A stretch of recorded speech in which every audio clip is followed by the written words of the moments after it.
Welcome to the session, Taxing Our Way to a Fairer Society. My name is Tim Black and I write for the online magazine Spiked, and I'll be the chair for this session. We've seen politicians of all party political stripes rushing to condemn tax avoiders. We've seen the London mayoral election get feisty over the candidates' tax transparency. And of course we've seen youthful radicals, UK Uncut, glue themselves to the windows of Topshop to protest against owner Sir Philip Green's reduced tax liability. Tax avoidance may be legal, campaigners say, but it's not moral and it's not fair. But is this determination to get the wealthy to pay more tax a good thing? Will the economy really benefit from this drive to partially despoil the filthy rich? Can and should taxation be used to realise a vision of a fairer, a less unequal society? Or is there a bit of bashing and blaming of the rich going on here? Indeed, is the current taxman crusade more about stigmatising certain individuals' wealth rather than increasing everybody's wealth? And should we be concerned that one's tax receipts appear to have become an index of one's moral virtue? A window into the soul, as one commentator put it. To help us explore these questions, we've got a fantastic panel. Lydia Prieg, researcher in finance and business at the New Economics Foundation. We then have Dominic Morris, Director of Group Public Affairs, Lloyds Banking Group. Then Rowenna Davis, freelance journalist, political and social affairs commentator, Labour councillor for Southwark, and the author of Tangled Up in Blue.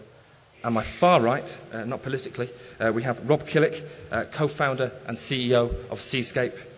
We have Jamie Whyte, Dr. Jamie Whyte, Head of Research and Publishing at Wyman Financial Services. So, Lydia, if you want to start us off. I wanted to talk briefly about tax avoidance. So first of all, wanted to discuss why we need to tackle tax avoidance.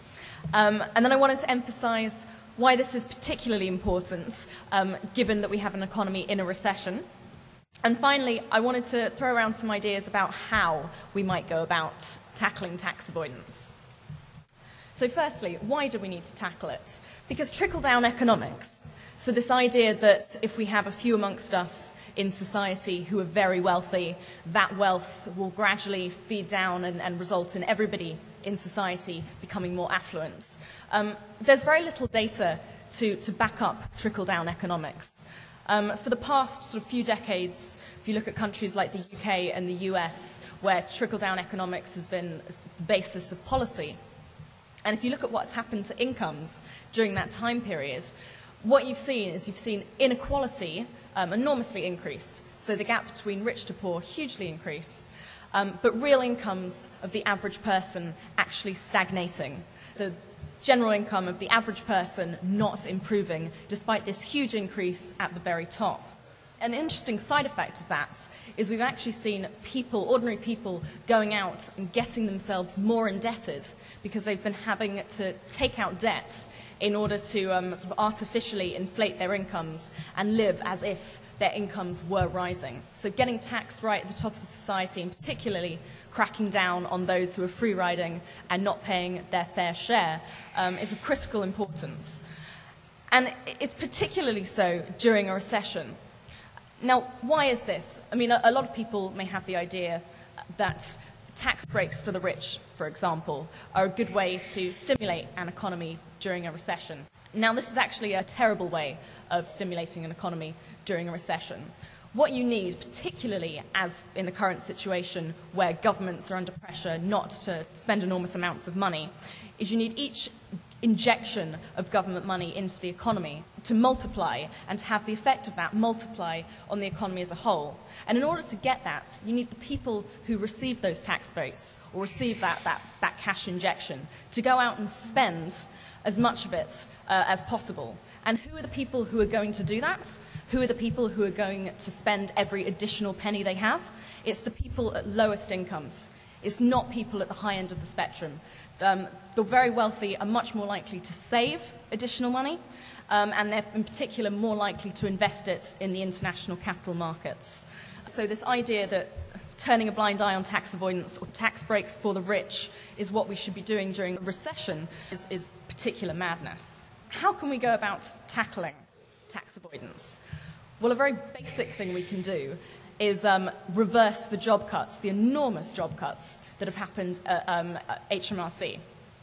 Now, this isn't actually just a result of the coalition government. An enormous number of people have been made redundant, and this actually started way back in the previous Labour administration. And it's absolute madness. I mean, we talk a lot about UK PLC, but what kind of vaguely competent business, when in trouble, fires all the people in, like, the debt collection part of the company? I mean, it just doesn't make any sense at all. And there's research that shows that each individual tax officer brings in far more money for the exchequer than the cost of their incomes. But then there are also things that both the UK can do unilaterally, but also that the UK can do as part of the international community that would help tackle the source of tax avoidance. So not wasting loads of energy trying to tighten up XYZ loophole and playing that game of cat and mouse, but going straight to the source and saying, what can we do to tackle tax havens? Now, I probably won't have time to talk about what I think the G20 should be doing. I just want to make a brief note to say that there's been absolutely zero political will amongst the G20 countries to date to do anything significant. If you look at sort of the meetings that happened in 2008, 2009, when they declared the era of tax haven secrecy was over, they put in place very minimal increase in standards in tax havens and declared that the problem was resolved, and it was an absolute whitewash. But before I wind up, I want to talk specifically about what the UK can be doing and about the UK's unique role in global tax avoidance. A very large percentage of the world's tax havens are actually UK jurisdictions. There are crown dependencies and our overseas territories. And so by that I mean like places like the Cayman Islands, the Isle of Man, Jersey, Guernsey. And these are places that we all have the idea they're entirely independent, autonomous jurisdictions. And that's not true. The UK government actually has the right to intervene where there is poor governance in those countries. And we've intervened in the past. So, for example, in 2009, we overthrew and suspended the government in the Turk and Caicos Islands because they were corrupt.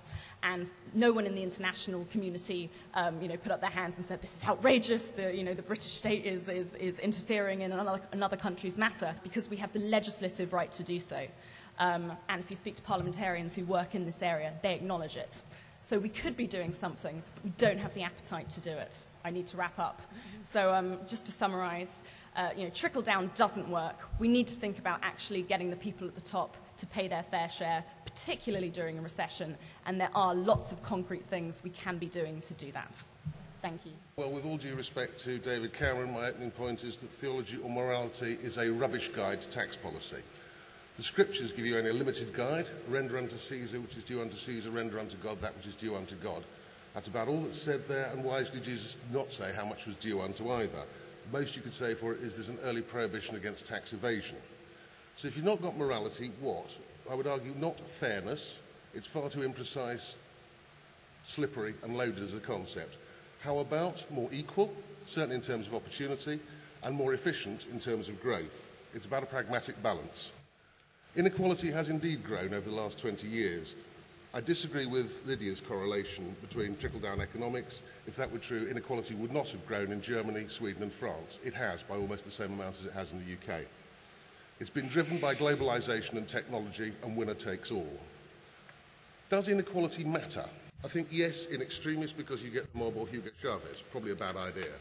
Yes, because absolute inequality also leads to inequality of opportunity. There are some startling statistics from America showing how the educational gap has led America to having lower social mobility than pretty well any other European country. Surprise. Yes, because it entrenches cosy and restrictive practices. Filthy lobbyists like me are unable to change the rules of the game. It's appalling. But some measure of inequality is good for an economy. It drives hard work and it rewards innovation and enterprise. What does that tell you about a tax system? One, it needs an element of progressiveness, but the Laffer curve is real. We've had a pragmatic experiment in the UK. It's somewhere in our society today between 40 and 50p in the pound.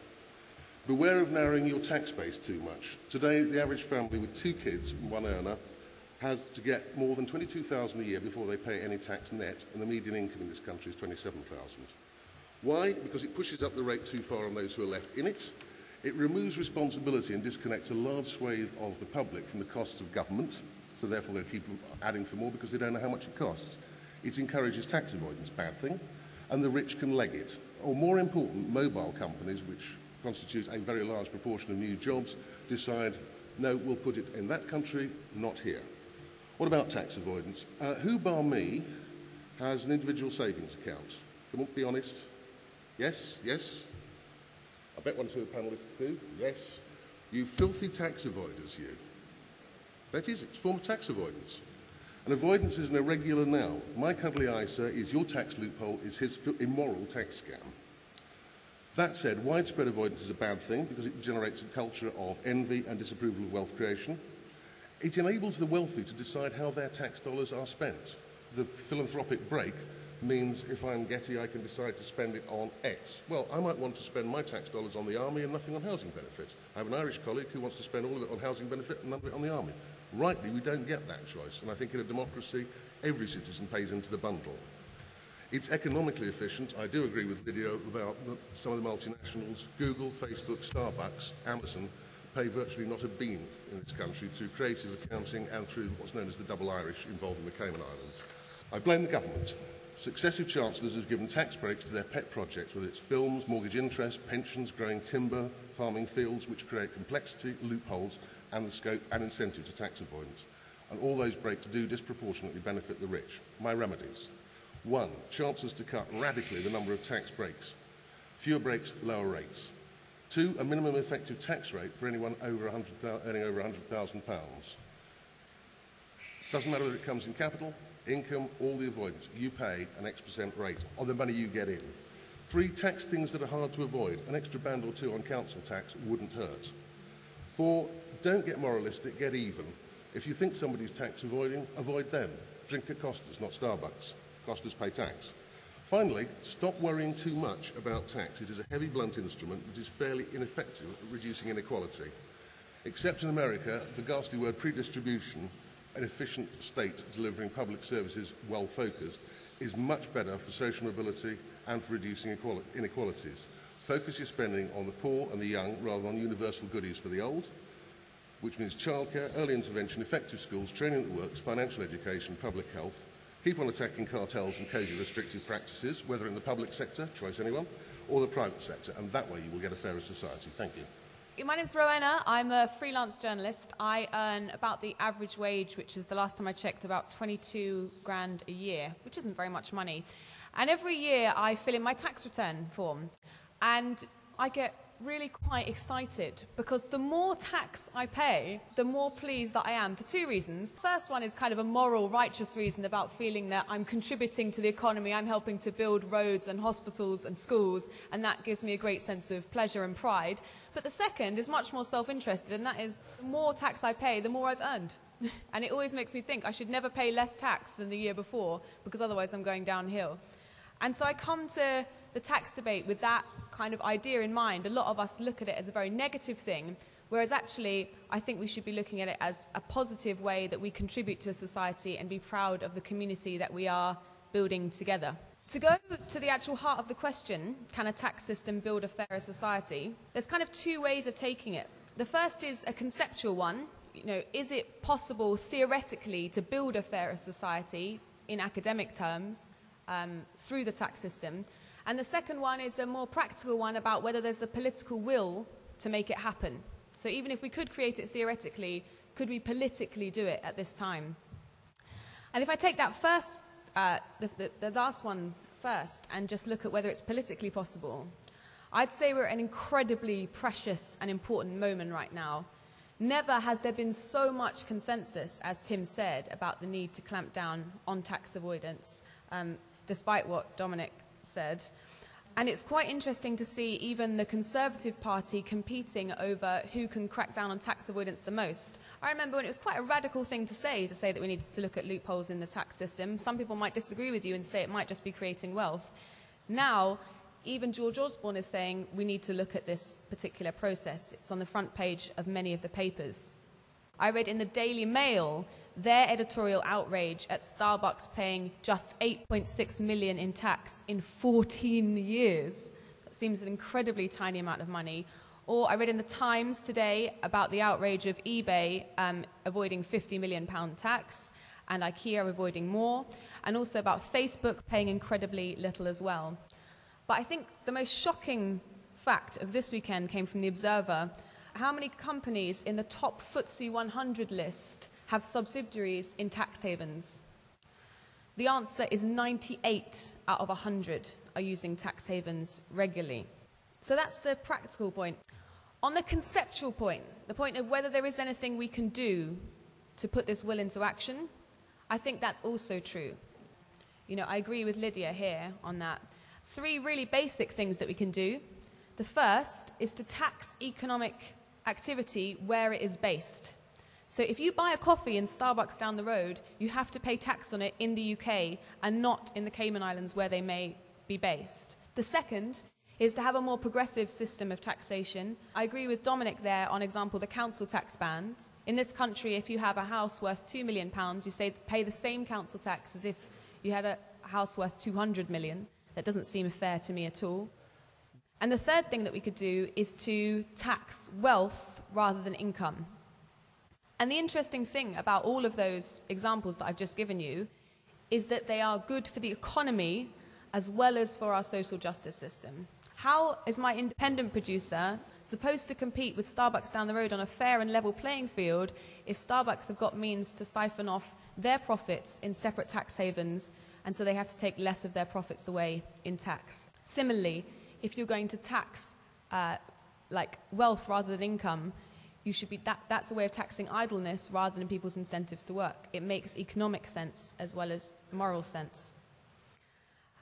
The only obstacle that we have to this, and I say this as a Labour Party councillor, is the Conservative Party are more interested in powerful interests than they are in values or in economics. A lot of the time, the free market rhetoric that we get from that party is simply an ideology which is posing for something that's quite economically inefficient. One of the things that was really not talked about, for example, in the budget is why they decided to cut corporation tax rather than employment contributions for small firms. Corporation tax is a benefit for the largest companies in our country. It does not help the small business people who employ most of us in this country. The decision to raise the 50p rate rather than to cut VAT is another example of that. And the reason why I'm in the Labour Party is because I believe that the party of the left is more likely to take dramatic action that we need. One final point, and it is actually in favour of what Dominic was saying, is that although the tax system can be reformed and should be reformed to make social justice happen, it can't do everything. Obviously, I came from a party that's taxed and spent a huge amount of this country's money for a long time, and it didn't do everything that we needed it to. We need to also look at rewiring our economy, looking at companies before we have to start looking at tax rearrangements, to reform corporate governance so that the structures that you get in the beginning are more fair and we have to rely less on the tax system to redistribute what is ultimately an unfair system of wages that happened in the beginning. Thank you very much for listening. Just to take a step back for a moment from the discussion, I think we need to recognise that at a global level, inequality has actually been reduced over the recent period, and that the emergence of China and India and other developing countries has made the gap between the rich countries and the poorer countries less. So that's quite an important development. The paradox is that many of the forces which have enabled those countries to emerge in the way that they have also led to increased inequality within countries, both in the emerging countries but also in places like Britain. So globalization has massively increased markets and meant that big companies and the rich people who own and control them have had access to much bigger markets and been able to make more money.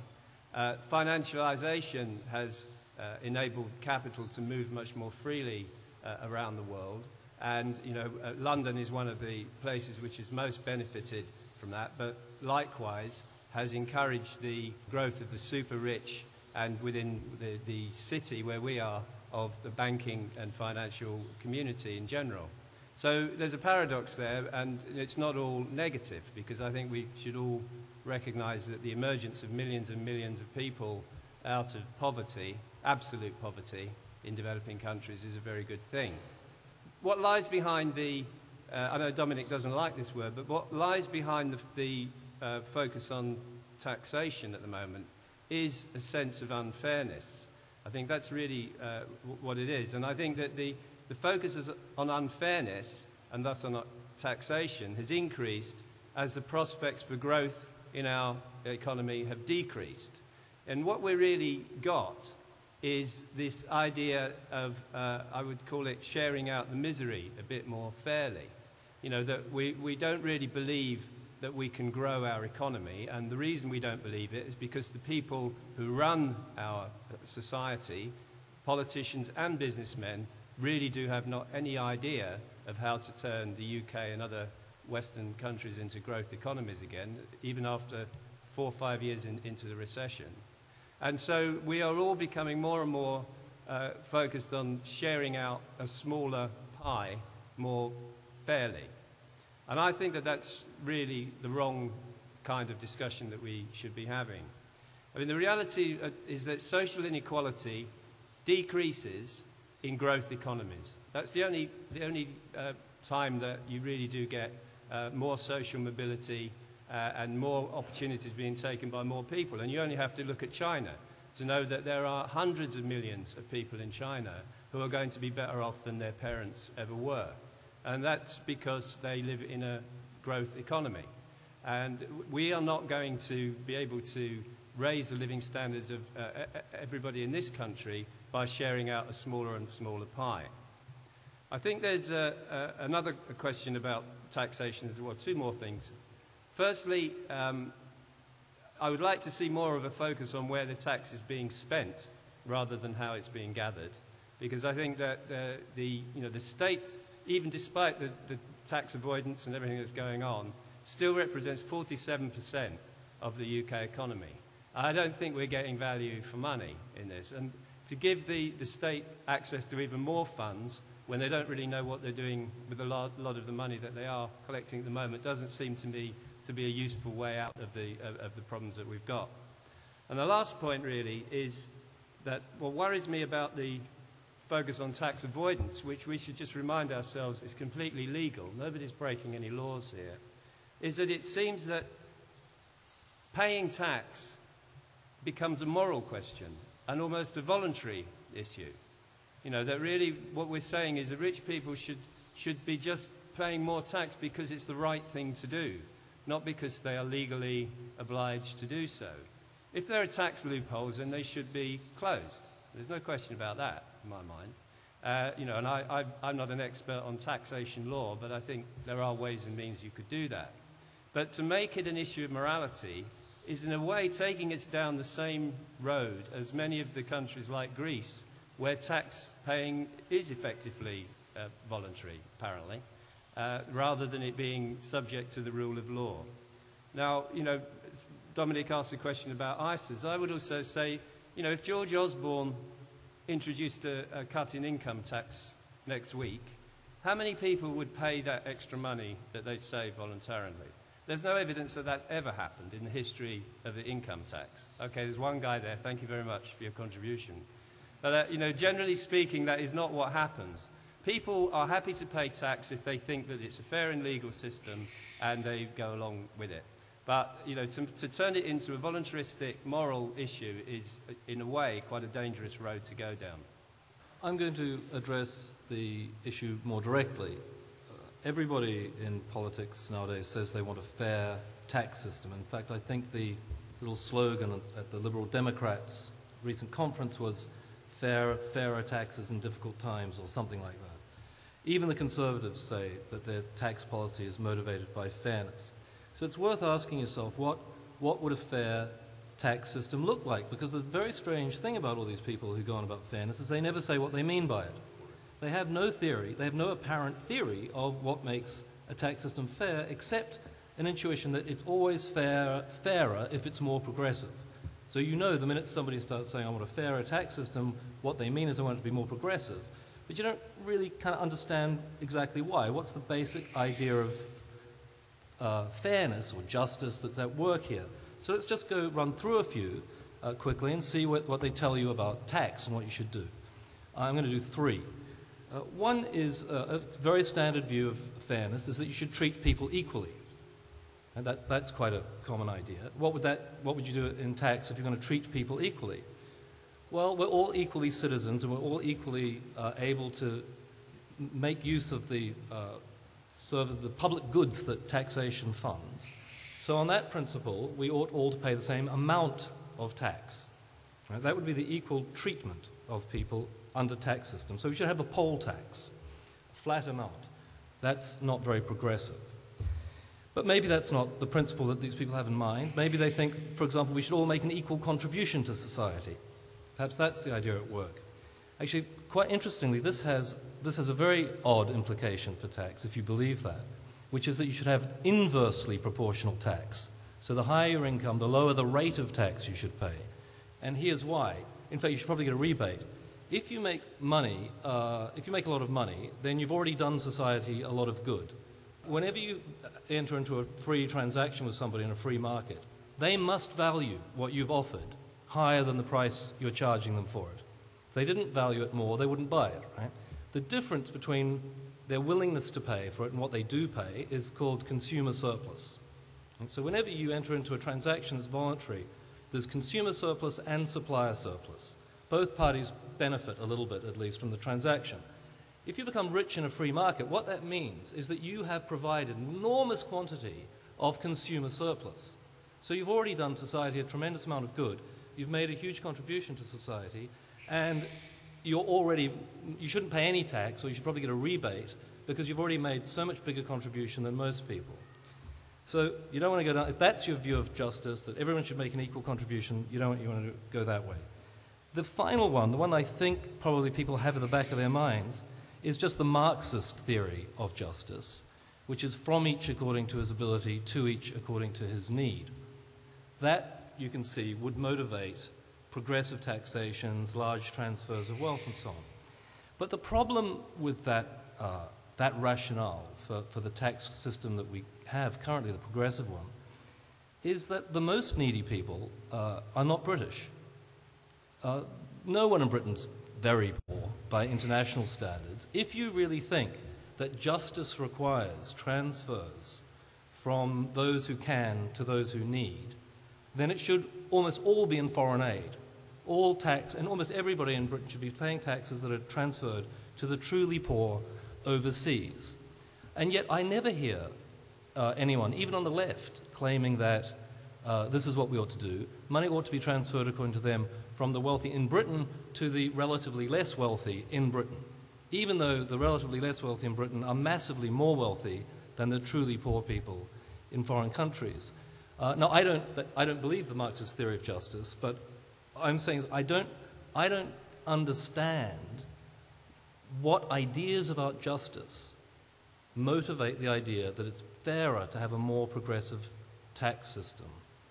And I think that it's disingenuous. I don't think the people who peddle these ideas really believe it. In fact, they've hardly even thought about it, as far as I can tell. I think that it's just, in their interests in various ways. So, it's in a politician's interest on the whole to transfer from a wealthy minority to a less wealthy majority. It's a vote winner. And then they dress it up in moral language, in the language of fairness. But it's an after-the-fact rationale for a policy that is advantageous for them. I just put a seed of an idea. Until we had universal suffrage, until everybody could vote, when it was just a tiny minority of people who voted, mainly landowning men, it was taken for granted that flat taxes were required by justice, that any departure from that principle was clearly unfair because you were treating people unequally. When countries around the world all started to get universal suffrage at about the same time, it took roughly 20, 30 years to go from flat taxes to incredibly progressive taxes. It took no time at all. It was an instant reaction to the change in the electoral system. Thank you. Dominic, you talked about the Laffer curve and the fact that there's this the idea that if you increase taxes by too much, then everyone will become less productive. They won't want to work more. It's really important to have a discussion about what is the optimum size of the state. But it's very important that people understand that a discussion about tax avoidance is not a discussion about the optimum size of the state. Because avoiding your taxes is not expressing a view that government is too big. The correct place to express that view is at the ballot box. Avoiding your taxes is turning around to all the small businesses and all the sort of low-income people who can't afford to hire, as I've said, an army of accountants and lawyers, turning around to them and saying, thanks for picking up my share of the tab. So they're two entirely separate discussions. Jamie, I wanted to just, before I hand over to Rowenna, I wanted to come back on your point that you said there was no real collective sort of vision and theory about what makes a tax system fair. And I wanted to give one example of what I think makes a tax system fair. And that's that taxes are paid in the country where that economic activity actually takes place. And to give an example of that, I want to just very briefly describe how multinational corporations minimise their tax bill and avoid their taxes. What they do is say you've got a company that, I don't know, makes clothes, and let's say it's based in India, and all its staff and all its activity will occur in India. And what it will do, it'll then set up a shell company, so a company that's not much more than an address, possibly one employee, in somewhere like the Cayman Islands, and it will assign that subsidiary something very difficult to put a value on, like property rights or a logo.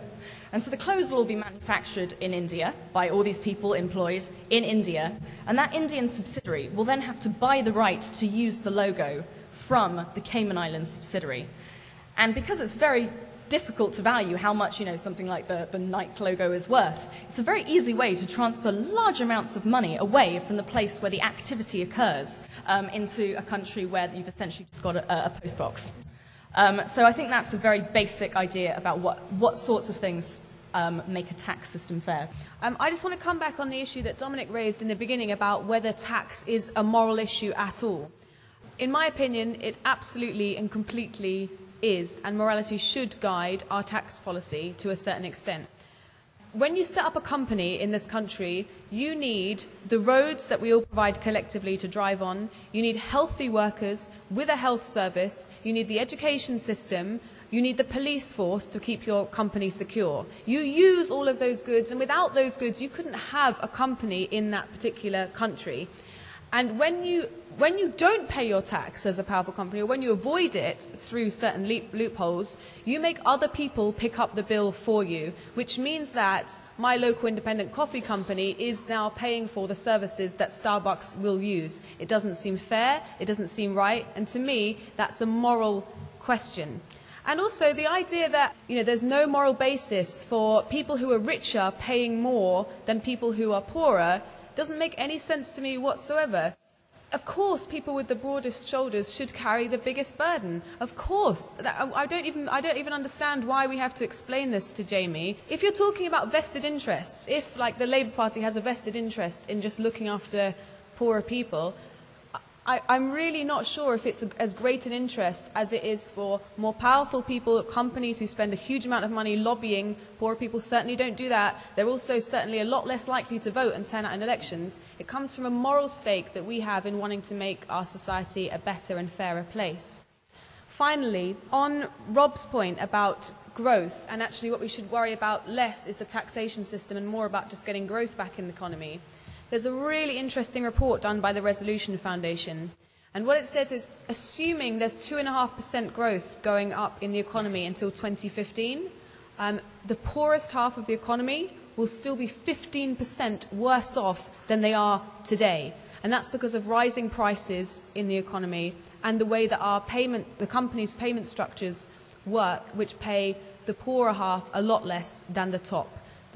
All of the proceeds of growth will go to the richer half unless we look at how our tax system is structured and how our companies are structured as well.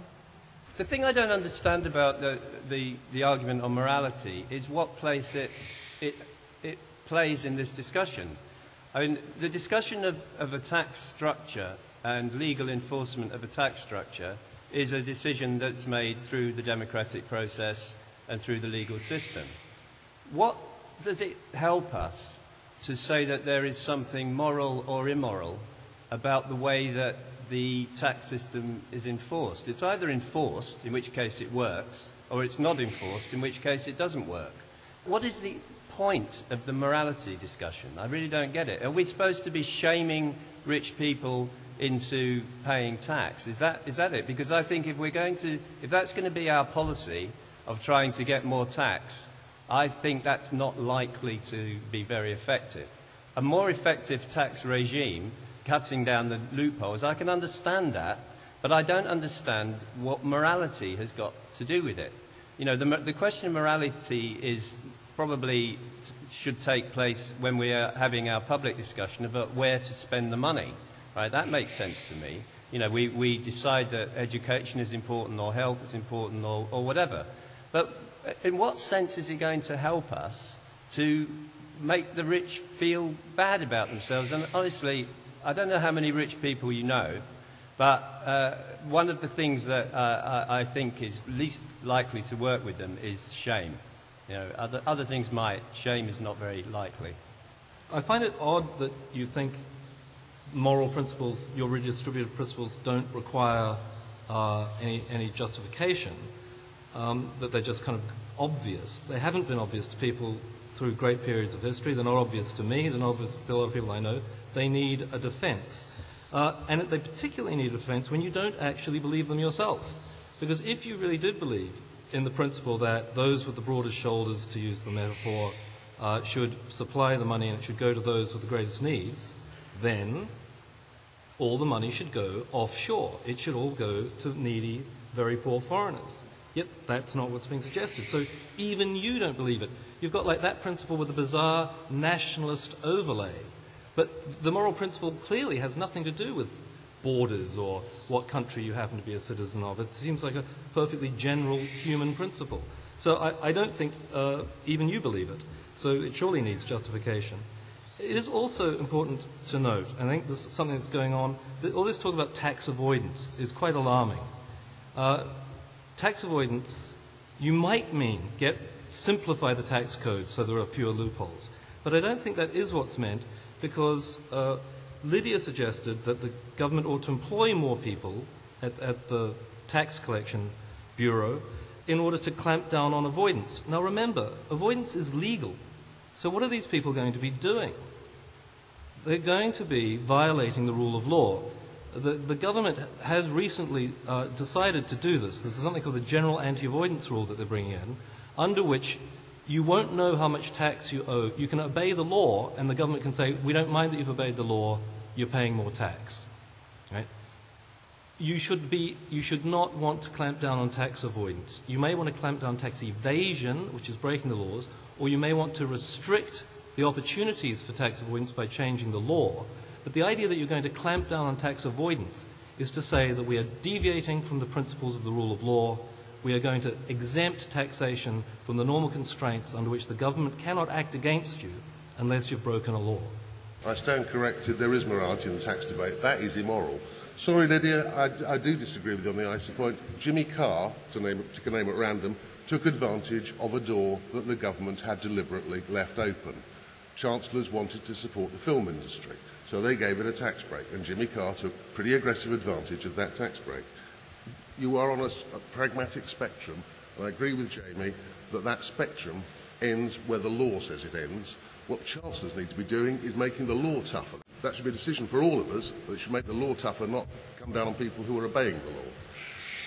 The tricky bit about all this is the globalised economy we live in, because you can cut down loopholes in your own society, but you're still going to deal with the Starbucks, the eBays, the Facebooks of this world. Part of that is because of tax havens, and I agree strongly with Lydia. I don't know why people haven't come around in the G20 to get at that, and I still haven't had an answer from my own company. We don't need that many companies to support the local banking needs of inhabitants of Guernsey. But with globalised companies, Starbucks make their tax avoidance without having to use the Cayman Islands. They do intra-company profit charging from wherever the lowest corporate rates of taxes are. So they've got a warehouse in the Netherlands which has got lower things. Their coffee is officially shipped through that. They pay a patent fee. What the hell is patented about Starbucks? To America, 6%, because their corporation taxes or corporate taxes are lower there. You just shovel it out. That is a really difficult problem for us to grapple with. Final point, Rowenna mentioned the Resolution Foundation. I declare an interest. I'm an alternate to my chairman on the Commission on Living Standards, which the Resolution Foundation is going to be bringing out their report on the 29th of October. Please read that report in this subject. My name is Daniel Benami. I think there is a moral kernel to this discussion, because I think what is meant by fairness is very much the idea of shared sacrifice, that everyone should be prepared to make sacrifices. And in the conditions of poor economic growth, recession and so on, it's hardly a surprise that the rich and powerful in this society are pushing the idea of shared sacrifice. George Osborne, the Labour Party, multi-billionaire Warren Buffett, and lots of other billionaires across Europe, in fact, Barack Obama. This, in fact, is the mainstream idea, because they can't get their act together, they can't promote economic growth, so they just want to promote austerity, and the way that they can try and sell austerity to the general public is by saying, you know, you need to make sacrifices. Rich people need to make sacrifices, poor people too need to make sacrifices. So the whole discussion of fairness, although it may sound radical and humanistic, it's actually a way of selling austerity and making it acceptable. It's not at all surprising that the Labour Party or the Conservative Party should favour that, because they have absolutely failed to promote economic growth in this country. It's not at all surprising that the New Economics Foundation should support that, because it is essentially an organisation which promotes lower material living standards. And the more that they're against high living standards, the more they're very shrill about, let's all make sacrifices, let's make life fair. Thank you. Could I have a show of hands again? I will tell you exactly why morality is important. Tax law is written with a certain intent. An intent to sort of leave certain loopholes open, and those loopholes are written with the intent to be used for certain purposes. And those purposes are very clearly debated within Parliament. And to sort of use those tax avoidance loopholes for purposes outside the purpose for which they are intended, but may still be legally acceptable, that is a question of morality indeed.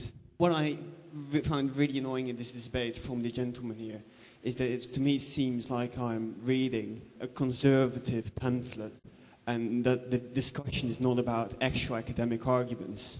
I think the answer to Jamie's point about why a Marxist wouldn't advocate giving large amounts of aid to redistribute wealth would be simply about democratic control.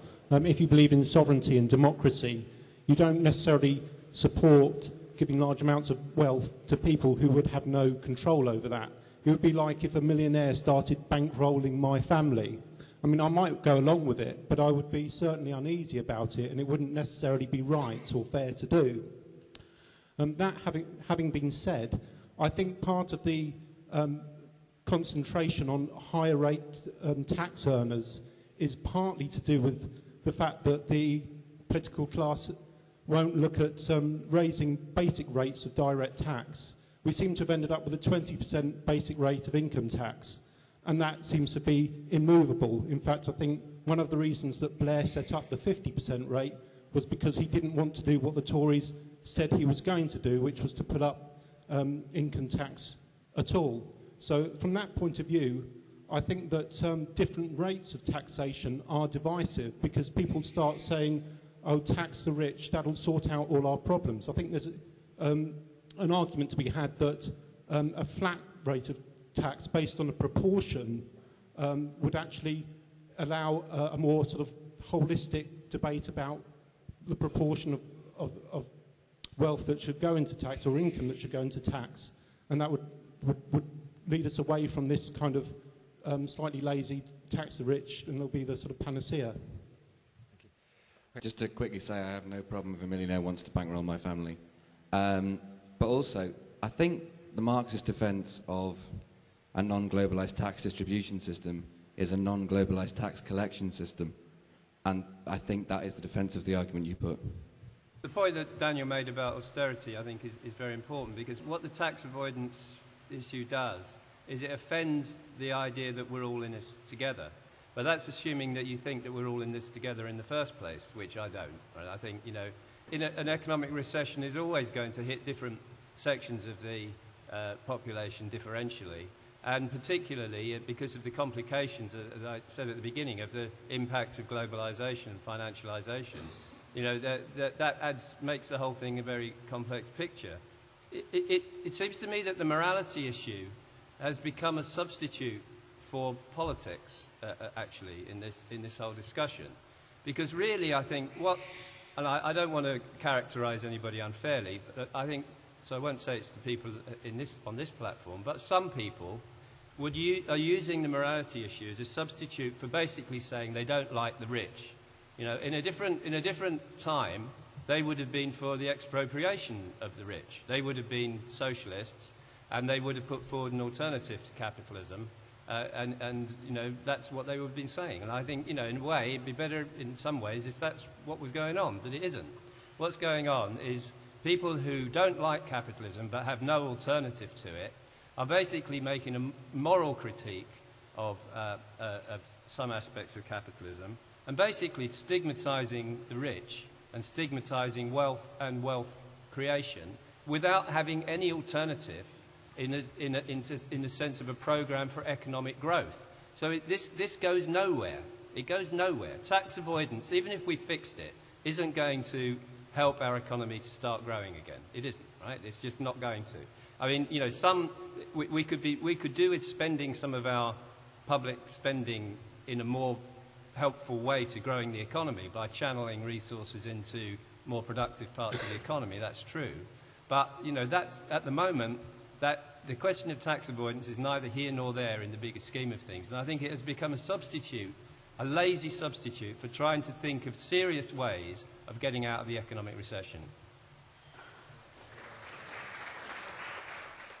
The thing is that on a fundamental level, if you live in this nation, we are all in this together, in the sense that we do use the same roads and have the same transport and education and health systems. And so we do have to find a way collectively of paying for those things. The problem is that the way that our economy works often feels like we're not in it together, because some people get rewarded a lot and some people don't get very much. And the point of the tax system, Rob, is to try and make sure that we can reconfigure that so that we do find a way of collectively paying for the things that we all share together. And that seems to be a fundamental point.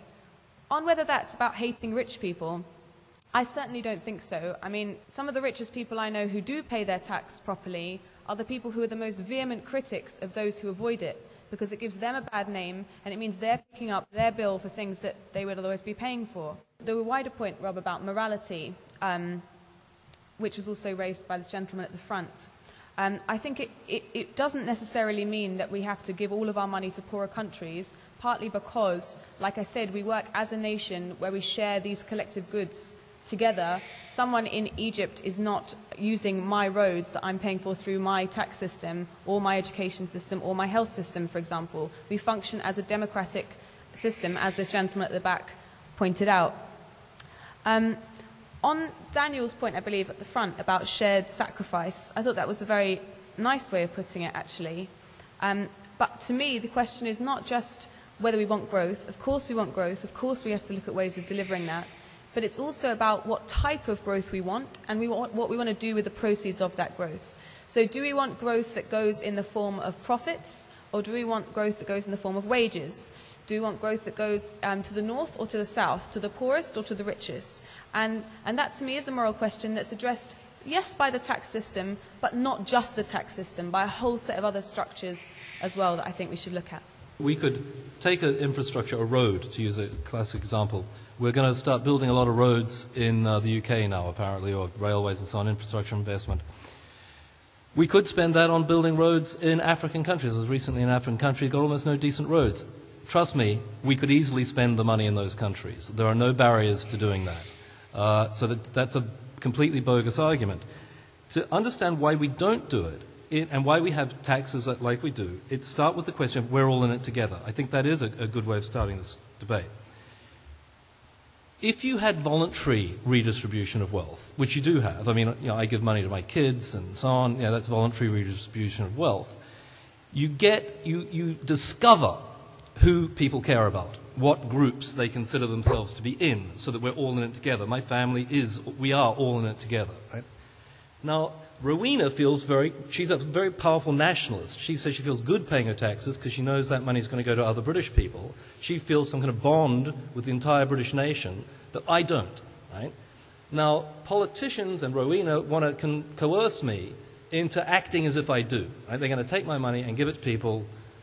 And the reason, why do they do it at the national level? This is very interesting. They don't go extra national. They don't transfer it to foreigners. They do it nationally. Why? It's obvious, because we have a national electoral system. They need to get the maximum votes across the country. Foreigners don't matter because they don't vote. Firstly, Daniel, obviously, just to very briefly respond to the point you made about that my organisation you think is all about sort of reducing living standards for everyone. I mean, I completely disagree with that. I mean, obviously, what my organisation, I imagine what everybody here wants, is to achieve the highest living standards for the greatest number of people. I think probably just Daniel and I disagree on the best way to get there. But I don't turn this into a discussion about left. Let's keep this about tax. To respond to the point that's come up a couple of times, this idea that a discussion about tax avoidance is a lazy substitute for trying to think about ways to get the country out of the recession. Well, firstly, I completely disagree with that. I think the fact that we have austerity measures, we're having to lose jobs left, right and centre at the same time as the private sector is not expanding itself, is dramatically trying to deleverage itself. I mean, this is the reason why we have a recession, and one of the reasons why we're having to cut jobs so much, or the government feels this pressure to cut jobs, is because we are losing tax left, right and centre from rich individuals and corporations. Now, I just want to, because I'm aware that I've been quite sort of negative and very much kind of just criticising a tax avoidance without putting forward any concrete, constructive ideas about what we can do about it. So I just want to give you 3 ideas now. The first one I touched on before, which is this idea about thinking about UK tax havens, thinking about the Cayman Islands, Jersey, Guernsey, the Isle of Man, so on and so forth, and the fact that we do have the right to legislate and to intervene in these jurisdictions. I think we need to think about that and the role that the UK plays in global tax avoidance.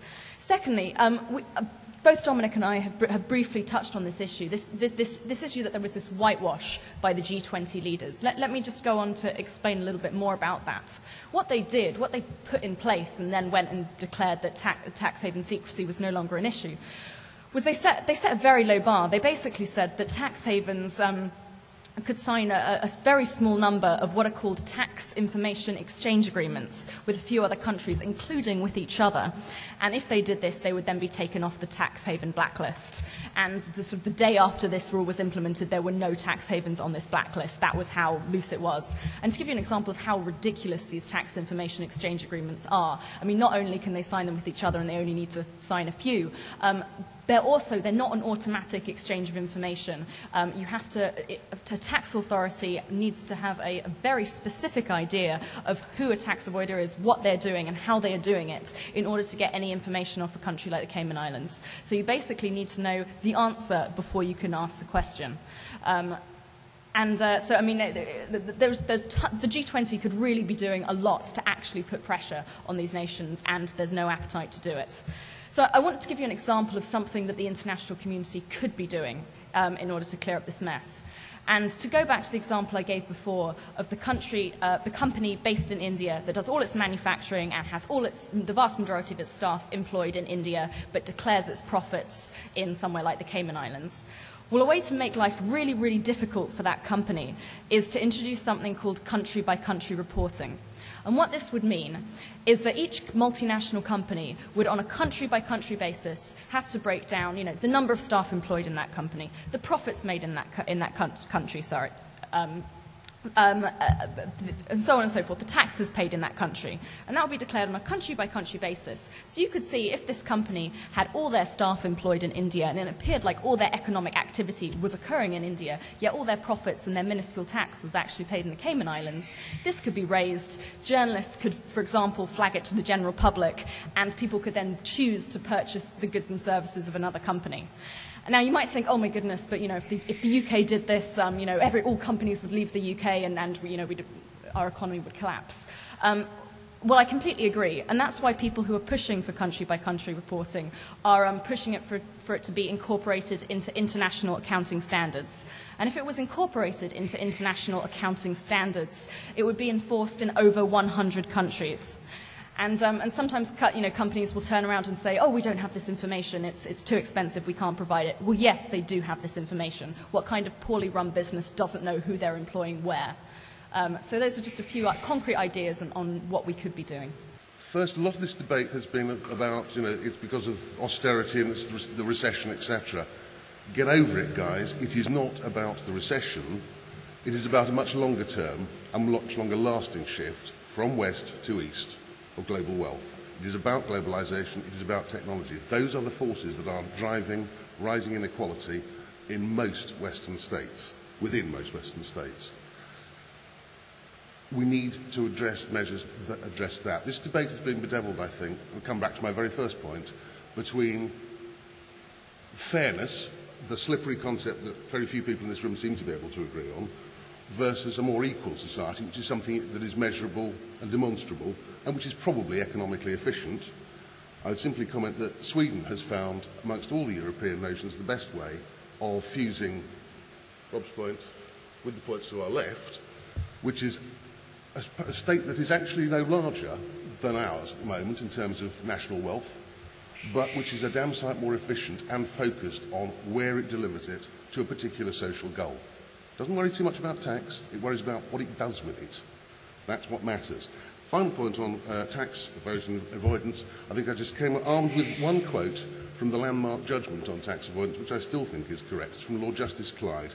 He says this: "No man in the country is under the smallest obligation, moral or other, so as to arrange his legal relations to his business or property as to enable the Inland Revenue to put the largest possible shovel into his stores." I still think that's right. Thank you. I think this argument is hiding a greater point, which is that tax avoidance is illegal. You might see it as a failure of taxation, but it's really a failure of government. And I think it's Milton Friedman who said he never met anyone who was defending a government program who said its evils didn't stem from the fact it wasn't big enough. And that's what you're essentially saying. We must make HMRC bigger. This fantasy that if government's budget were to be doubled tomorrow, it would have twice as much outcomes. But it's the point I forget your name, I was making about efficiency. The question is, what does government do with the enormous amount of money we give it every day?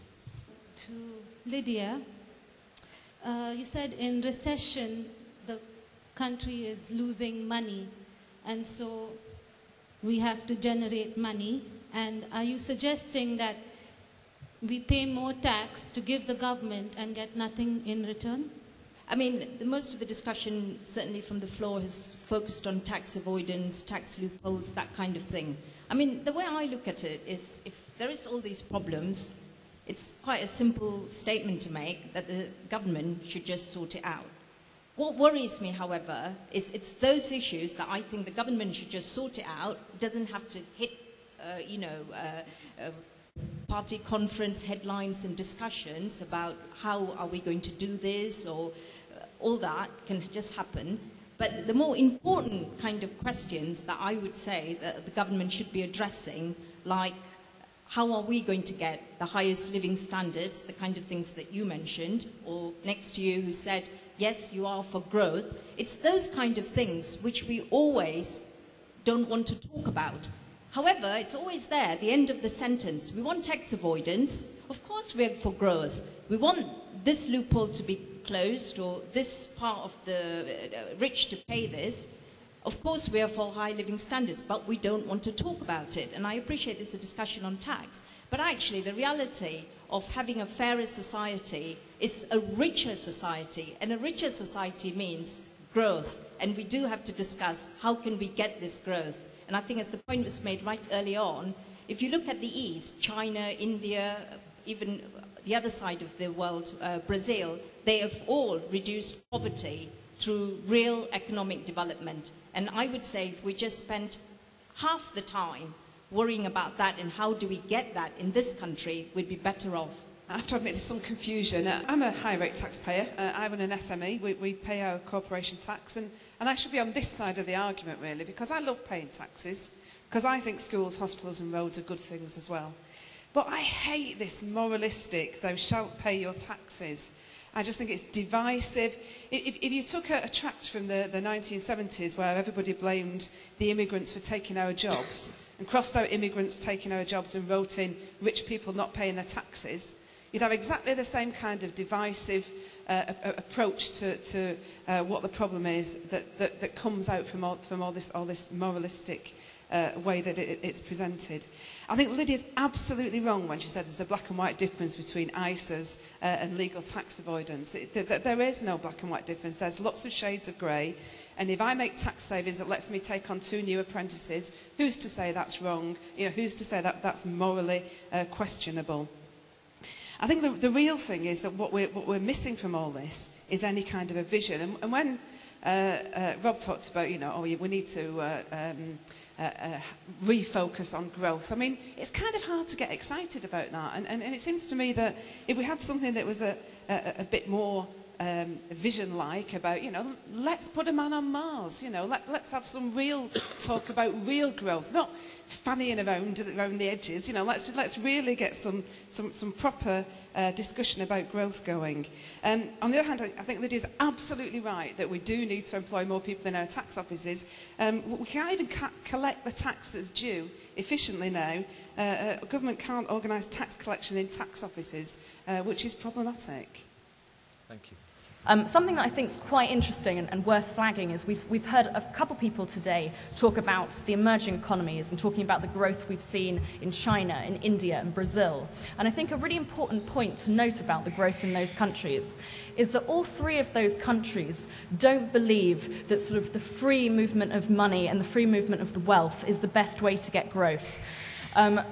All 3 of those countries implement various forms of things called, economists call them capital controls, but they're basically things that don't allow the completely free movement of capital. They basically think that you know, they've watched things like the Southeast Asian crisis, which occurred in the 1990s, and they noted the fact that sort of all the Southeast Asian economies, bar Malaysia, which actually put in place some restrictions on the movement of capital and survived the best. The others got into a complete state, and these countries have noticed it, and they absolutely do not just allow money to sort of go where it will. So this idea that sort of not discussing the role of the state in the economy is sort of the best way to get growth, because that's what sort of China, India and Brazil have done, is just not true. Very briefly, I just want to take up this gentleman's point about waste. And as someone who pays their taxes, I hate the idea that it's going to wasteful issues. I mean, particularly when, for example, we were at the war in Iraq, it was much more painful to pay my taxes than otherwise. But I think we have to separate out the issue of waste, which we're all against, with the issue of tax avoidance. Because even once we've cut out all of that waste, whatever you might think it is, we're still going to collectively as a society have to pay for those national goods that I was talking about. And the question is who pays for those, and actually that we should all contribute to paying for them, not just having a few pay for them. On the issue of, and that relates to the lady's question at the back, which was how does it make us a fairer society if all we're paying for is collective public goods?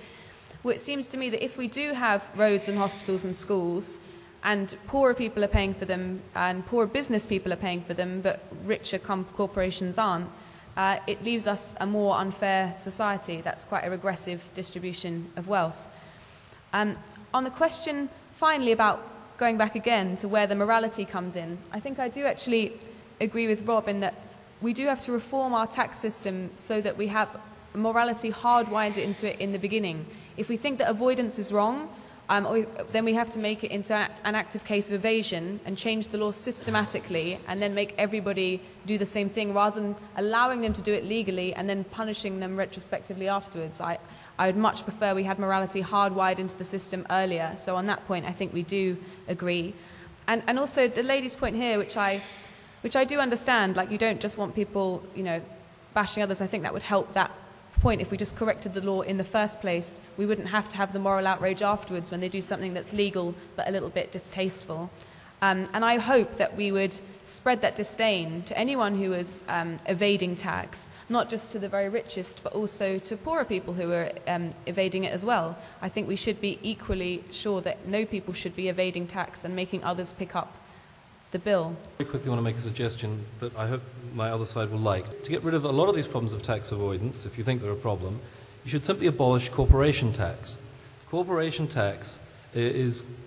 Corporates aren't people, right? So any profit that a corporation makes eventually ends up in individuals' pockets. It either goes to higher wages for the staff, goes to the shareholders, or lower prices for consumers, right? So if you tax corporations, all that happens is certain individuals end up eventually paying that tax. If you don't tax them, they'll pay it another way. They'll have a higher income, they'll pay the tax then.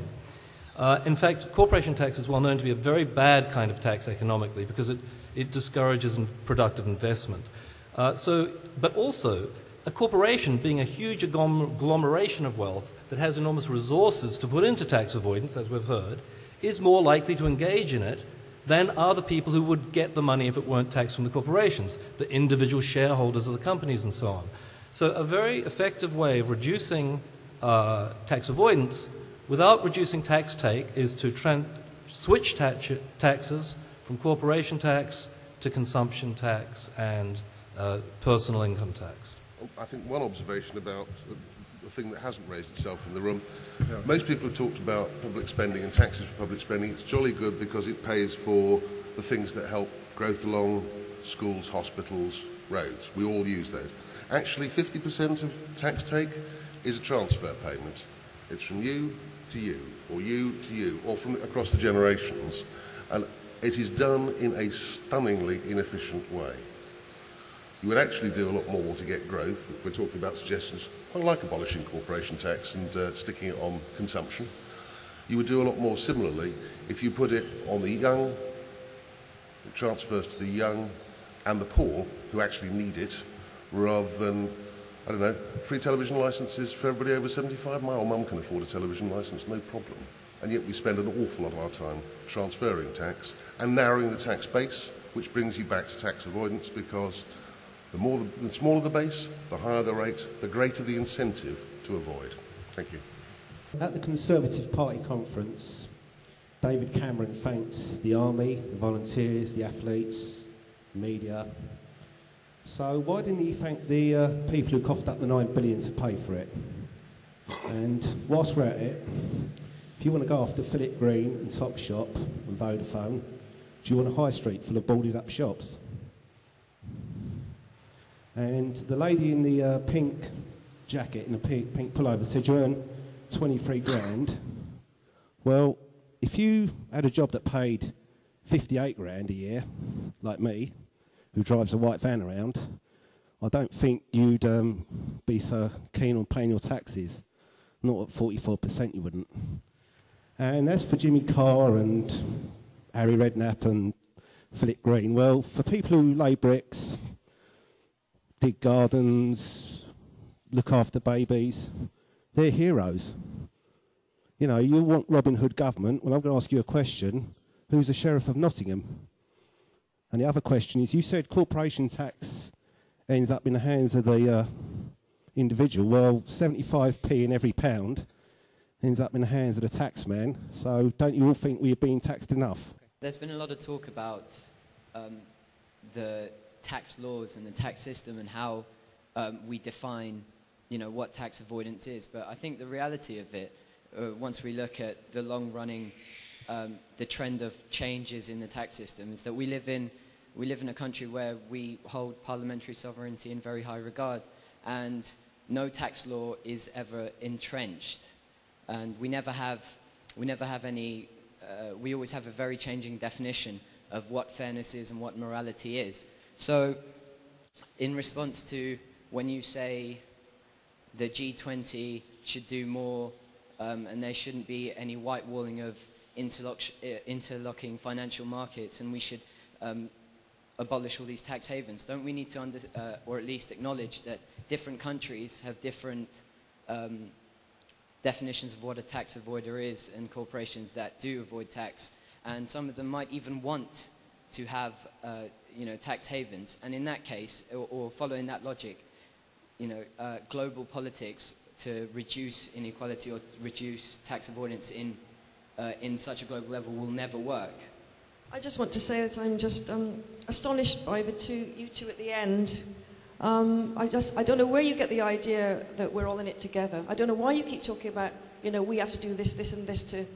I think we aren't all in it together, and I'm astonished that you're so sure that we are all in it together, and that I'm much older than you, and I'm also astonished by your complete lack of imagination. I mean, even, what's his name with the bald head at this end, he had a nice idea about, why don't they just, send money from here to the poor world, and you go, oh, no, we can't do that, because we're all nationalists. And I'd really like to know if you've got any better ideas besides fiddling around with the sodding tax system in terms of how to get growth. Yeah, I don't know if it's, because I came in halfway through, I don't know if it's already been raised, but surely one of the ways of dealing with tax avoidance is simply to tax things that can't be avoided. And I think there are a lot of problems with the Liberal Democrats' proposed mansion tax. I mean, I live in a garage and I might be eligible for it. So, in the southeast and in London, tiny flats are worth 1.5 to 2 million, and people can be house rich and cash poor. But surely the essential point that Vince Cable has made is you can't hide a mansion in a tax haven. You can't avoid it. And the rich should pay more. It's absolutely obvious. The bankers got us in this mess with their huge bonuses, and they damn well ought to help get us out of it. First gentleman kind of brought up the idea that if we kind of, go after tax avoiding corporations like this, then we're just going to have lots of boarded up shops in the high streets. But I think if you kind of look at the three sort of points I outlined, like looking at the role of UK tax havens in the context of global tax avoidance, getting the G20 to do something meaningful together, and introducing things like country-by-country reporting, I don't see how any of those things would lead to boarded up shops on the high streets. And in fact, if you want to look at how we can help boost small businesses, well, one of the things to do that is ease the burden on their tax share. And obviously, if you've got the people with the broader shoulders in society running away from their share of the tab, if you've got to pay for a school, that means it increases the burden on the small businesses.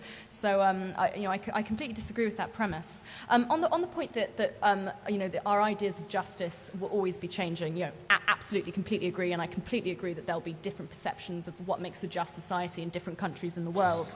What really frustrated me about the G20 debate is, I think, the message that our political leaders put forward to the populations in these countries was very different to what they'd actually done. So if you look at the average person in a lot of these countries, if you take the US, for example, which is, I think generally we would assume to be much more right-wing than somewhere like the UK, and if you look at all the kind of discussion at the moment about Mitt Romney and his tax avoidance and his businesses in the Cayman Islands and so on and so forth. Like, this is a really big issue even in a country like the US. Like, this is something the British population care about. It's something that the American population care about. It's something that we all feel really strongly about, and we were lied to because Gordon Brown and Sarkozy and everyone turned around and said, oh, we've dealt with it. We've come down really hard on these tax havens, and they just lied, which is why I'm so frustrated with those negotiations. And then on the context of, so I'll be really quick.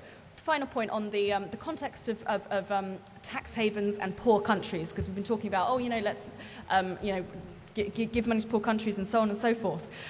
Tax havens actually results in developing countries losing more revenue, more taxes than they get in as international aid from donors, including other nation states. And there's research from organisations like Christian Aid that prove this. So tax havens are not just a problem for countries like the UK, they're actually a blight on the world's poor as well. Okay, I think I will finish with where I came in. You need to be clear what you want from your tax system. And I would say you want three things. Equality, and I agree we are not all in this together. Mitt Romney made the point appallingly badly, but he's right that 47% of Americans don't net pay tax. They're not all in it together. You want efficiency, which which means, I like Jamie's idea about corporation tax, one we could all take away. It means fewer breaks. It means things like taxing things that don't move. And you want effectiveness to be growth-friendly in a global economy. Thank you. Quickly, I just want to go back to the question that we were asked, which is, can we tax our way to a fair society? I'd say that yes, we can, and absolutely we should. And the vast majority of people in this country, whether they're left or right-wing, would actually agree with that proposition. The ideal scenario would be to change the law so that it's possible to tax avoid on a way that we think is immoral. But in those circumstances where we haven't changed the law, I think it's perfectly fine to morally shame those companies who do things that we're worried about. Partly because, let's remember, a lot of companies make a lot of money on the reputation for being moral, credible companies. They encourage us to go into their stores on the basis that they are moral and they do care about us. So when they don't act by those principles, I think we're perfectly capable of punishing them for it. Just a couple of specifics. The woman at the back, I'm really sorry you thought you were disappointed with the conversation we had. If the topic had been about growth, I can assure you I've got an awful lot of suggestions about how we can go about that, and I'd be really happy to talk to you afterwards. And the gentleman at the back who earns over 50 grand a year and pays more tax than me, I'd still be very happy to swap with you, sir. Thank you. A fairer society isn't particularly useful for anybody if it's a poorer society. And I think that the focus on fairness is the wrong public discussion, the wrong national discussion for us to be having at the moment. I'm not antisocial, and I do believe in society, and I believe that we should set national goals, and we should expect our political leaders to execute, and so on and so on. But they should be under much more pressure. Rather than sharing out a smaller pie more equally, they should be working out how to create a bigger pie that we then have a discussion about how we use those resources and everything else. It's the wrong discussion, and it's a divisive and weedy form of redistributionism. It's a sideshow to what's going on in both the global economy and the UK economy. It's a waste of time. And all it does is encourages people to feel more bitter and more envious rather than encouraging enterprise and self-interest, which is what we really need. I think everybody's got the gist of what I think. I'll just say one thing very quickly. I like tax havens because they make it very hard for governments to push up tax rates to predatory levels, and they kind of cap the size of government. It's basically just a form of competition amongst mafia. So they can't go up, and that's why they hate it, right? They always, all the government's trying to coordinate tax laws and so on, so that there's no constraint on how much they can prey on their citizens. So I'm really in favour of tax havens.